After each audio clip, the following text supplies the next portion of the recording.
we leverage these lessons from our past to shape how we respond to the next crisis? Getting the next tools, the next innovation, the next technology. We're going to see here today what that looks like. All right. Thanks, Nina, for having an interview with us. Sure. So, all right, one of the first questions that I have is your background in anthropology. How's that shaped the way you perceive like being prepared for disasters? Wow. It really gives a holistic view through history about how we cope with and respond to natural disasters, how we might strategize, how we might use the resources around us to better prepare ourselves to improve our odds of survival. And like, let's say your experience in the military, like what lessons have you learned? I think the biggest lesson is teamwork. The biggest lesson is that we have strength in cohesion. Focusing on our collective unit is very important. The Marine Corps preaches honor, courage, and commitment. And that commitment is to ourselves, is to our communities, and to all of us. It's important to know that we have each other's backs, that you're not alone. That's probably the most important thing is to have that social cohesion. Yeah. So in your opinion, how can communities build cohesion, and cooperate with each other in a way that's culturally, respectable and also like practically effective? I think communication is probably the biggest factor. I think organization, in fact, one of the things on the horizon, everyone's really, really interested in tech innovation, things like that. And of course, like everyone wants an app for that, right? So that's what we're looking into right now is we'd like an app for that. Yeah. Right? So you move into a neighborhood, and one of the cultural shifts that we're trying to establish is that sense of personal responsibility and preparation.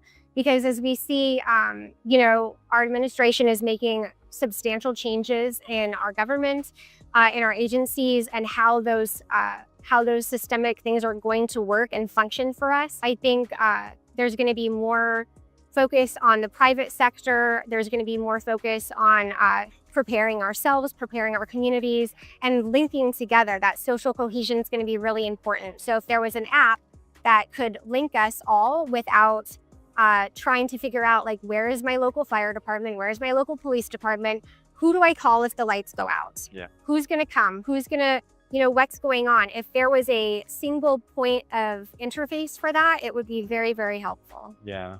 And how important is it for people to know that their personal responsibility is their responsibility? If you can just talk to the community and like tell them, what would you say? Yeah. We joke a lot about adulting. Adulting is getting harder every day as things evolve and change. And part of that adulting is taking on more of that responsibility to prepare. It's taking on the responsibility to know what to prepare for. And that's kind of what my company does a little bit, is we create these comprehensive kits that are, we've thought of everything so that you don't have to, because who really has the time to go and search each and every single thing that they might need? It's overwhelming. It can be very intimidating.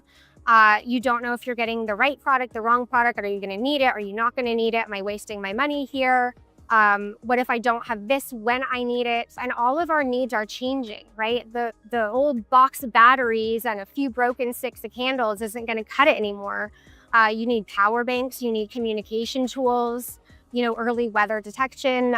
There's, plenty of communication radios that are, crank and solar these days. So those things matter, because really it's not if the lights go out, it's when the lights go out. And what are you going to do? What's in your bag? What are you going to reach for?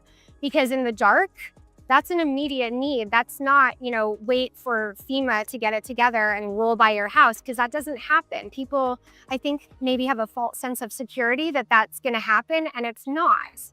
It's up to you. That is modern adulting. Yeah, very true. We advocate for that by leaps and bounds. Yeah. Yeah. So thank you for that. Thank you for sharing, with our audience, the importance of it. Thank you for what you do.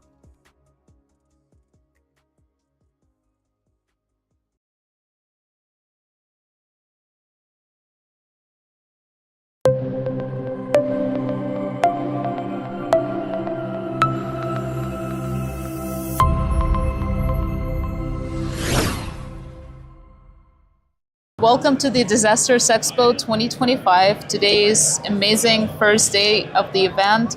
You were one of the keynote speakers today. Thank you so much for dedicating your time, preparing the presentation and sharing your experience, because this is really important, and platforms like this give us the opportunity to actually collaborate, share experience, and come up with solutions that will be better, that will react faster, and will help us to, respond to the disasters and recover in a much faster pace. So could you please introduce yourself to our audience? Tell us, what do you do, and what actually inspired you to embark on this journey and to, become a professional in this field? So my name is Christopher Calm. I am from South Louisiana. Born, and my family has been there since the 1700s. Oh, wow.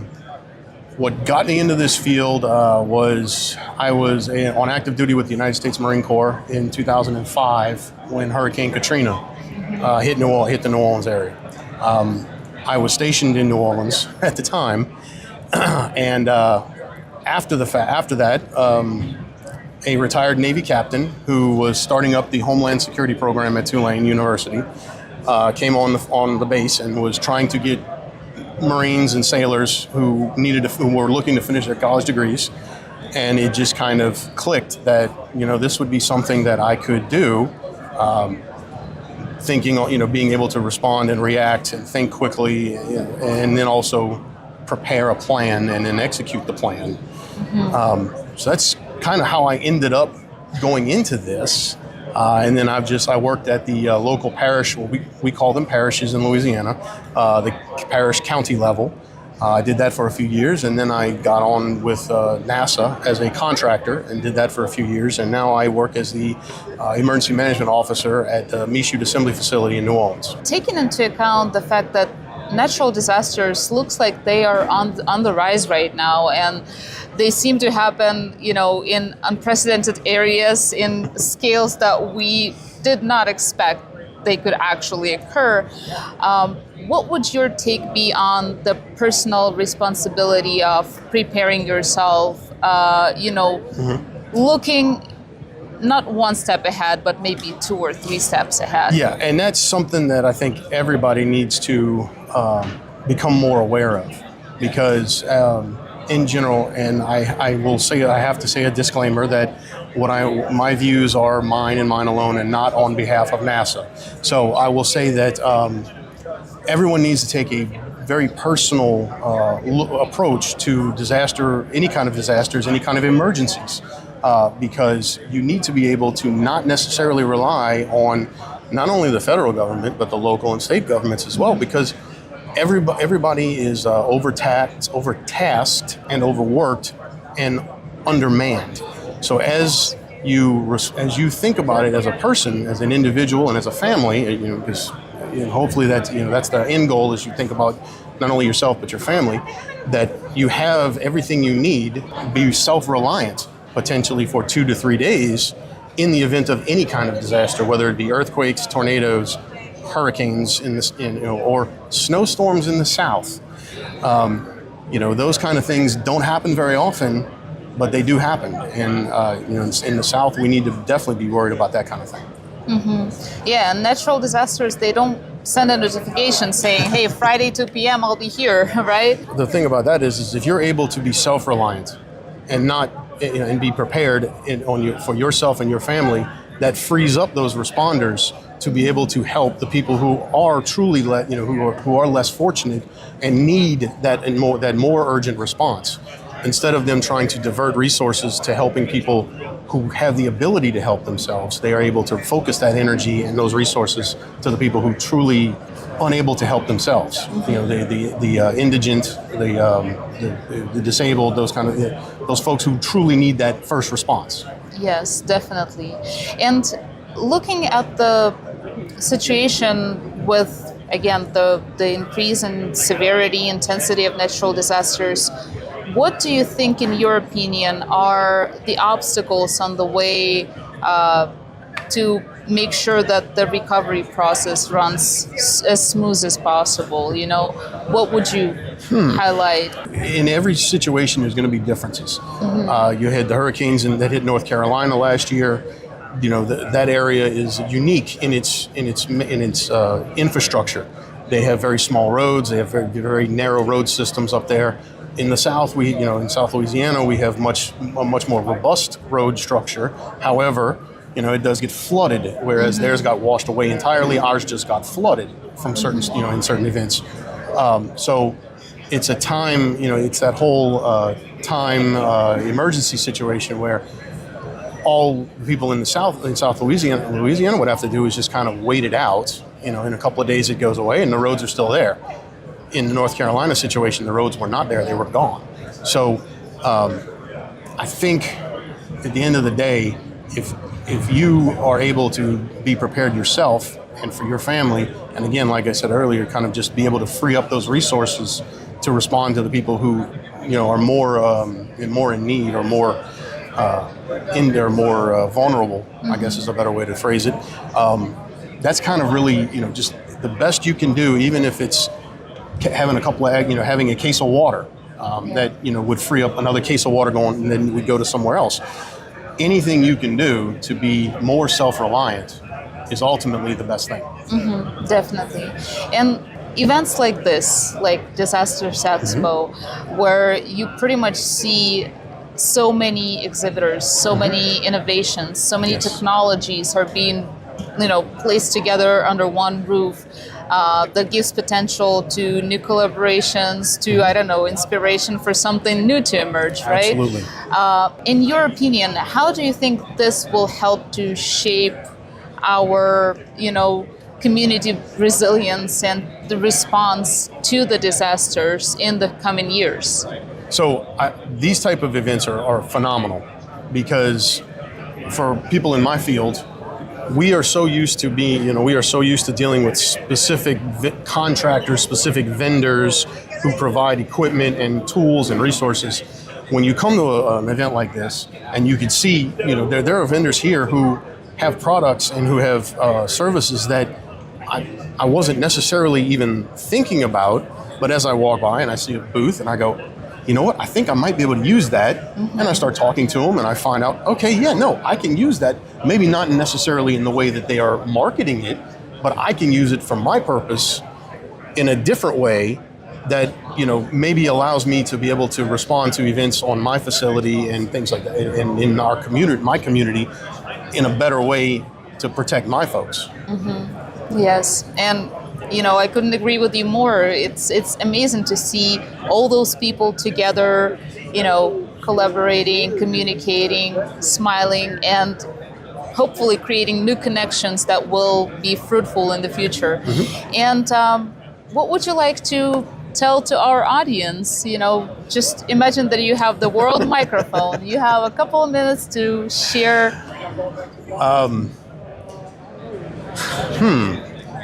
Always be prepared. Be self-reliant. Be as self-reliant as you are able to be, and never think it can't happen here. That's so true. Thank you so much, sir. Thank you.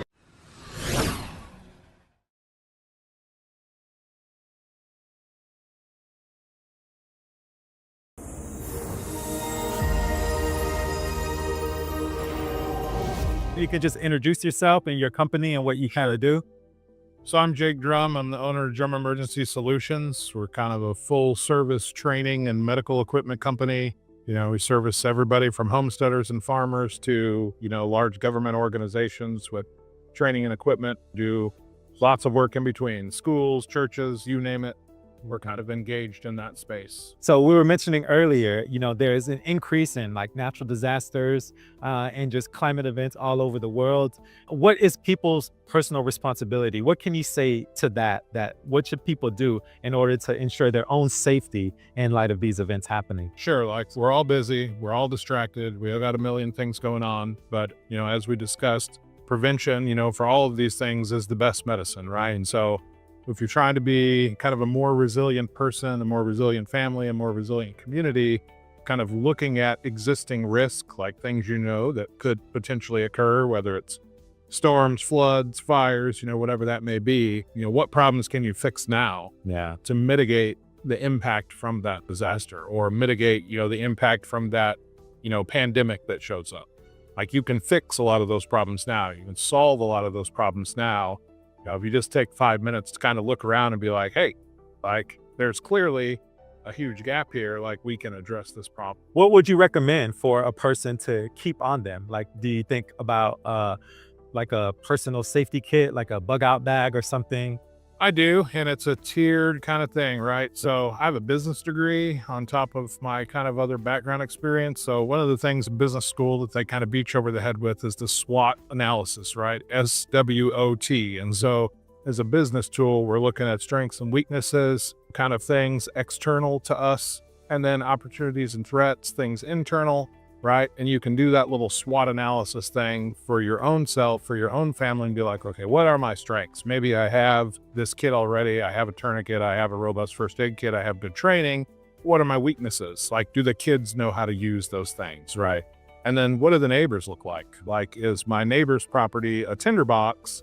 And so when the wildland fire springs up, like, their place is definitely going to burn, which is going to affect my place.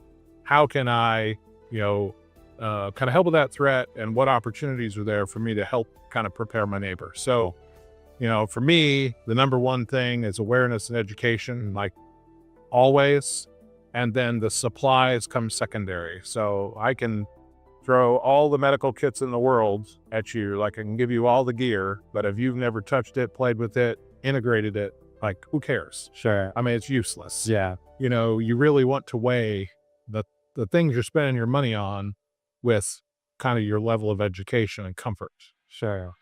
Yeah, that makes a lot of sense. In your experience, what can you say to what is to come? Like, what do you think our future prospects are in this climate that we exist in today? Wow, crazy question, right? Yeah. I mean, the world's a wild place. I mean, just look around. I live in East Tennessee. Western North Carolina just experienced a hurricane, which is not really something we do. So we got to learn to deal with a hurricane. We got to learn to deal with a whole bunch of stuff, and still deal with a whole bunch of stuff that would have never, like a week before, been predicted for there. And so now you have people thinking, okay, well, this happened. What could be next? I think it has woken a lot of people up to the fact that the climate is getting a little wild, and we need to expand our mindset about, what the risks are, how we can mitigate those risks. Do we need to be building our house down on the river side? All the things, and like getting the general public kind of schooled up that, hey, things are indeed getting more crazy. So, how do we prepare for those things and just look into the future? We now know that you can have a hurricane in Appalachia. Well, is there going to be another hurricane? Maybe. And how do we prepare for that, right? How do we prepare for the flooding, kind of the loss of infrastructure, supporting systems, all of those things? And so from an emergency manager perspective, and I think that community-wise, that's one of the places it needs to start, is working with your local communities, be like, listen, these are the real risks here. These are the potential risks that, could happen. These are things that everybody should be doing to prepare for those things. And I mean, I've said it a billion times in the past, but building resiliency into yourself, your family, your community, like, that's how you win when kind of this, new, more catastrophic environment. Yeah. Being flexible, having the education, understanding that, hey, like, you might not be able to go to the grocery store for like 5 days. Yeah. So maybe have something to eat, and maybe have some water, because it's going to be hard for people to get to you. And, you need to be ready to support yourself a little bit. Yeah. That personal responsibility. Personal responsibility. And that's really where it all lies, right? And so how do we get all Americans, I guess, to re-engage more personal responsibility and be part of the solution and not part of the problem? Thank you for what you're doing. The solutions, the innovation that you're providing to, the community, small and large. And I mean, it's really necessary right now, this day and age that we're living in. So, thanks again. Yeah, thanks for talking to me. I appreciate it so much, Jake.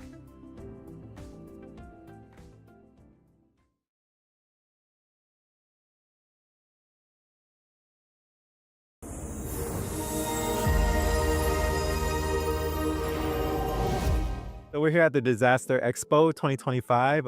We're here at the Salty Sea Bag. We're here with William. Tell us about your company. The Salty Sea Bag is an emergency preparedness and disaster response company focused on, preparing individual homes for, the unexpected situations that may arise, whether it's nature's fury or, civil unrest. Making sure they're prepared, but also giving first responders the ability to effectively respond to an emergency. How important is it for individuals to take seriously being prepared for any type of unforeseen events? That's a really interesting question. I've recently read a study that 60% of U.S. households specifically are unprepared for an emergency. And I firmly believe, and the Salty Sea Bag believes, that individual preparedness builds community resilience. Without that resilience, when an emergency happens, it degrades the confidence and the reactivity of the community, and it makes the whole process of rebuilding that much more challenging. So instead of having 60% unprepared, if we had 80% prepared, everybody's going to rise together and hit those challenges head on. I heard a quote yesterday. It said, in like a disaster, you're not measured by the aspiration that you have for it, but you're measured by the level of preparedness that you're ready for, So you can have all the hopes and dreams in the world that you'll do this and do that, but the bottom line is, how prepared are you for it? That's what's going to be the true determining factor. What do you say to that? I say that that's absolutely correct, right? I had a gentleman come by today, and he was like, two today, and they both said, "Hey, I need a tool that's specifically for this. Do you have it right now? Because I need it." And I'm thinking to myself, both of them military folks, and I'm like, of course, because I'm prepared.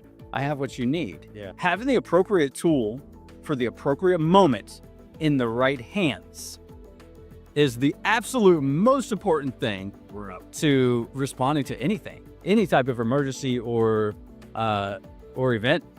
You have to have the right tool, and it has to be in the right hands. And how has your experience being in the military helped shape your outlook on the current state of disasters happening in the world?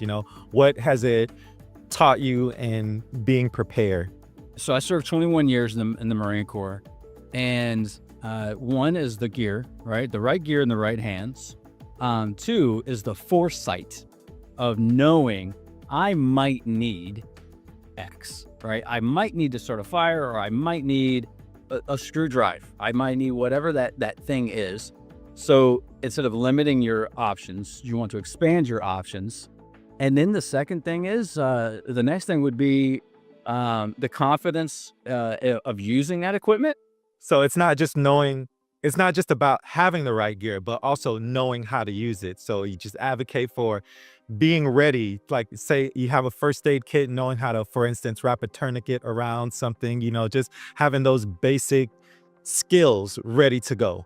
Indeed, absolutely. It's interesting that you bring up the tourniquet, right? Because you could do a lot of damage. You could do more damage not knowing how to use it than you would if you just left the person alone, right? So yeah, the knowledge is absolutely paramount. And it's great to have the knowledge, but if you don't have the equipment, doesn't really matter either.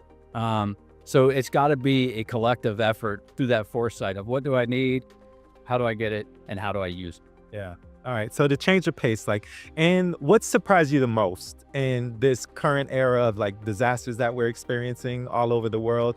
Has there been any events, situations that have left a strong impression on you? Yeah, man. Last couple months of just in the last few months has been eye-opening for what we've been doing, and we've been working on this for a while now. And I'm very excited and proud of what we've built, and I wish that I had some of it ready before. Yeah. I've got family that was affected by the storms in North Carolina. I have family that was affected by the fires in Los Angeles.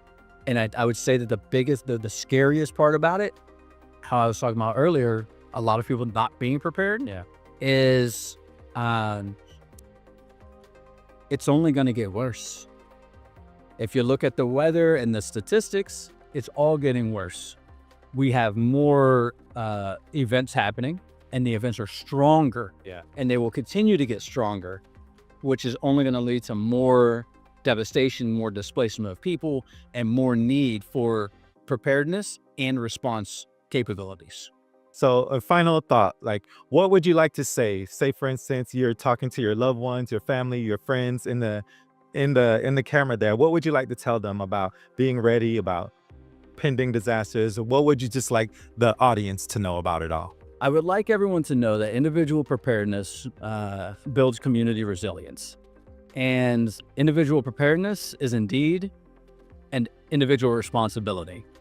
You cannot depend on others, but if you depend on yourself and you prepare yourself, you can lend a hand to your community and build that resilience and that response. And then just stay safe, my friends. Thank you so much, William. This has been excellent. Thank you for what you're doing here. Just having the overall awareness that preparedness is the most valuable thing that we can do and how we should take personal responsibility for it all. It's, I think, very valuable, very noble what you're doing.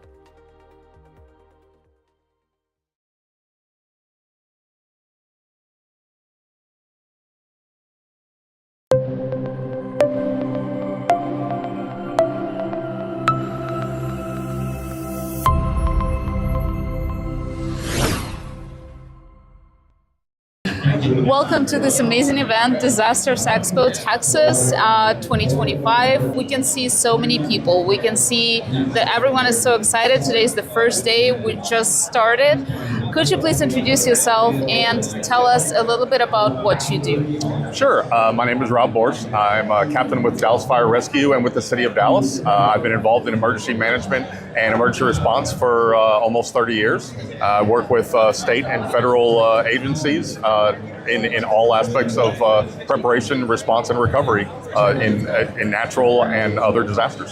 Thank you so much for your service. And what actually inspired you to, become an expert in this field, to serve to the community and to help people? So I think, there was just something within me that wanted to help people. And I think every little boy wants to be a firefighter and a cowboy and an astronaut. But I realized as I got out of college and I entered into the business world, that wasn't as fulfilling as I wanted it to be. And I found the fire department, and the job isn't for everyone, but if it's for you, it's the best job in the world. And then through the fire department, I ended up finding other ways to help. I got on some state teams. I got into intelligence and other forms of helping in a broader scale. And it's everything I've learned, I've just really, really enjoyed. And so the sky's the limit. And I found that I have a penchant and some talent and ability. And I've really, really enjoyed it. It's been very, very fulfilling. And so I just want to keep doing it for as long as I'm able. We see that there are so many disasters on the rise right now, everywhere, not only in the United States, but also worldwide. And taking that into account, what would you like to say to people when it comes down to their personal responsibility, personal preparedness? How important is it? I think it's crucial. I think that personal preparedness is vital. You cannot just rely on authorities or others to ensure your own survival or your own well-being. So I think that educating yourself in the resources that are available to you and also to the threats that are present in your own community and in your region. So too many people don't think about that. It's not a very pleasant subject, but I think just a little bit of preparation goes a long way. So if you live in the middle of the heartland, you don't need to worry about a hurricane, but if you live on the coast, you do. And just simple things like having fresh water on hand, bottled water, or having canned food is enormous. If you're able to have a generator for if power goes out, or things such as that nature of just being a little bit prepared if things go wrong. And then just being aware, paying attention to what is going on for natural or other types of disasters, and being ready to take the proper actions and listening to authorities. Too often people do not listen and until it's too late, and that can result in tragic results. What challenges do you think the industry is facing right now when it comes down to getting ready for a disaster and then recovering it after it? What are the main, like the biggest challenges that you can think of? The biggest challenge is always money. It's spending money. So every community, every agency has a limited amount of budget, and there are many different priorities that compete for a limited amount of budget that you have to spend on these things. And everybody wants, or everybody says that everything is important. And so to spend money on preparation for disasters that probably will not happen for very often is a very difficult argument to make. And especially when you're a politician, and politicians are in office for only a set amount of time, and you have to, as someone in my field, you have to convince a politician to spend vital budgetary funds on something that will probably not happen while they're in office. And then they can't spend money on something that makes people happy right now. So they won't even get credit for spending that money. Some other official years down the road will get credit for that. That's a very hard thing to convince them to do.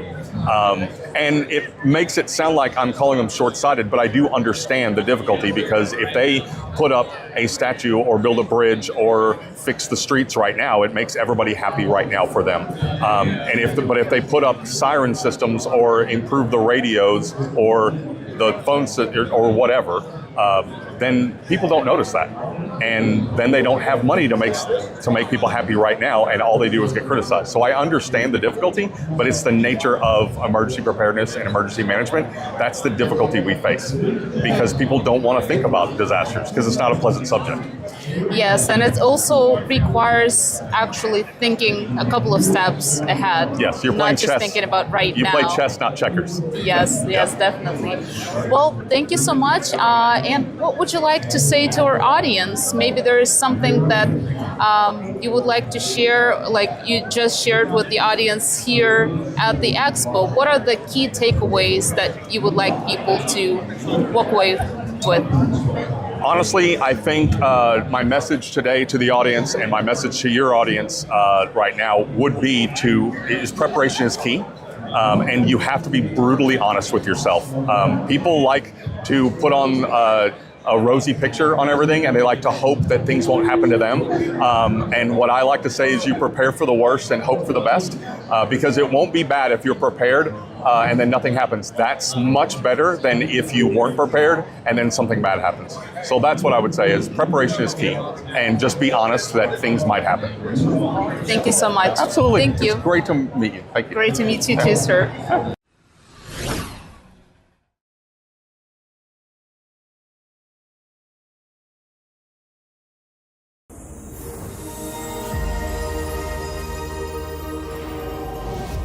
We're here at the 2025 Expo, and would you please kindly introduce yourself and tell our audience a little bit about what you do? Sure. My name's Kevin Fetterman. I'm a division chief with the Orange County Fire Authority. As part of my career, I've been in the fire department for 30 years and have had the opportunity to deploy to lots of national disasters: Puerto Rico, Florida, Louisiana, Kentucky, Colorado, Washington, Hawaii. I've been to a few different places and have got to see a few different operations. I was a keynote speaker at this event.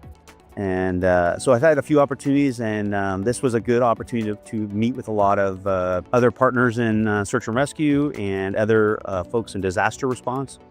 Just a great opportunity to collaborate, really. Yeah, okay. So in these last few years of seeing disasters happen, has anything surprised you? I think what we all natively know is that disasters seem to be increasing in severity and frequency. I think that a lot of the charts and information, the science behind it, is that they are increasing in severity. And so that should lead us all to be better prepared, both at a local level, state level, federal level, individual responsibility. The ones that I see continue to get more severe, and I don't recall them occurring like that in the past. I mean, I think the fires in LA are a good example. The conflagration that occurred. Every hurricane that I go to seems to be worse than the previous one. So I think it's a call to action to take our intent and move it to action on being better prepared. So what could you say to the average person on being prepared? What can they do? What accountability or responsibility can they take upon themselves in order to make sure that they are okay in light of an unforeseen event? Sure. So certainly there is a tremendous amount of effort going on at the local, at the state, at the federal level to make sure people are protected, and there are resources that are gonna be coming to assist. But it does take time. It takes time for resources to move. It takes time to get those people, overhead, equipment activated and get them into theater of operations to help. I'll say what we always say. What we say at the Orange County Fire Authority is be prepared. Be ready, be engaged, be situationally aware, know what's going on, have resources that can sustain you for several days, because it is going to take time for help to arrive, right? So there's a large emphasis on individual preparedness. That's very, very important, right? Yes, there is help. The local government, state government, federal government prioritize. This is an important thing. But at the same time, there needs to be a focus on individual responsibility. Yeah. And so we're here at the Disaster Expo. Have there been any innovative technologies that you think that can be used, especially you mentioning that you're in Orange County, which is just seems to be at just a higher risk, Yeah. or especially fires, What kind of technologies have you seen here that can maybe help to mitigate that or to help just deal with it in general? So our fire authority tends to be very innovative. My fire chief, Brian Finnessy, is very big into innovation, making sure we're very well prepared. Our whole executive team, starting with Chief McGovern, they're all really focused on making sure the organization is prepared, and that looks like innovation. So that we work closely with our information technology division.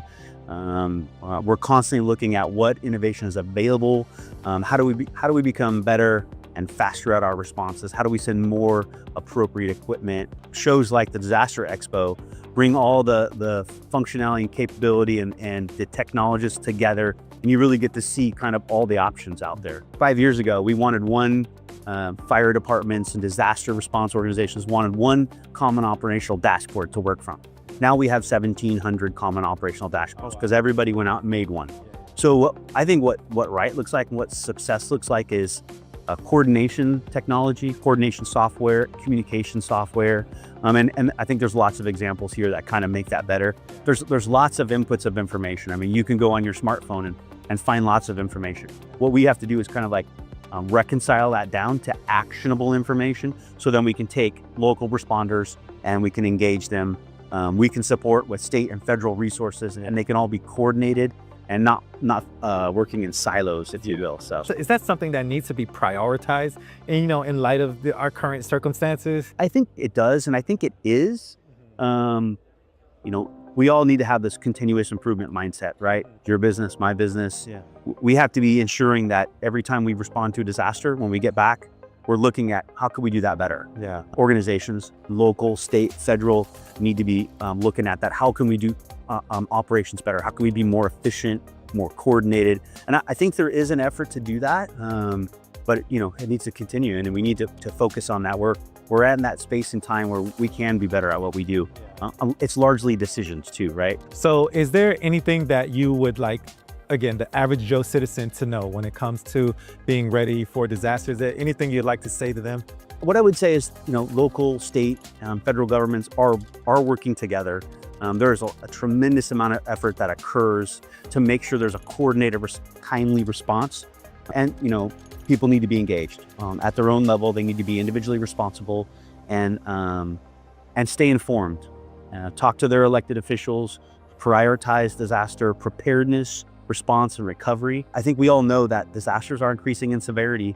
I think the science is there, severity and frequency. And so it just behooves us to be better prepared. I heard a quote yesterday, I'm just going to repeat it. It's like, in the event of disasters, you don't rise to the level of your expectation, but you fall to the level of your preparedness. And that's true. And, in a lot of cases, one of the quotes that I like to use a lot is, what are you going to do on Monday? Meaning, we've had a lot of professionals that were here, a lot of people coordinating and collaborating. Now, on Monday, how do we take that intent and turn it to action, right? That's what is everybody going to do on Monday? What are the individual homeowners and the residents? How are they going to change their perspective and be better prepared? how do local, state, federal governments this week, how do we be better prepared? And I think that's, we just have to put a focus on it and continue to shine the light on it, continue to have the conversation. There are lots of opportunities to do better. And that starts by looking at it, talking at it, communicating, getting out of silos, and there's lots of opportunity to be better. Well, thank you so much for taking the time to talk to us, letting us know the innovative technologies and what you do. Thank you again for just being here and providing solutions and helping to, inform and deal with these disasters that we see increasing. Sure. Well, it's certainly a pleasure to be here and be a keynote speaker. I really appreciate the opportunity. Anytime we can get the message out from a response perspective, when it's blue sky day, when there's no disasters occurring, better to do that now, better to have the how are you, and then when a disaster occurs, then there's already relationship. It is incredibly important to have relationships at the local, state, and federal level to know who to call when you need help and when you need to deconflict a problem. And those relationships and that communication start now. That's exactly right. Well, thanks again. We'll I really appreciate it. Likewise.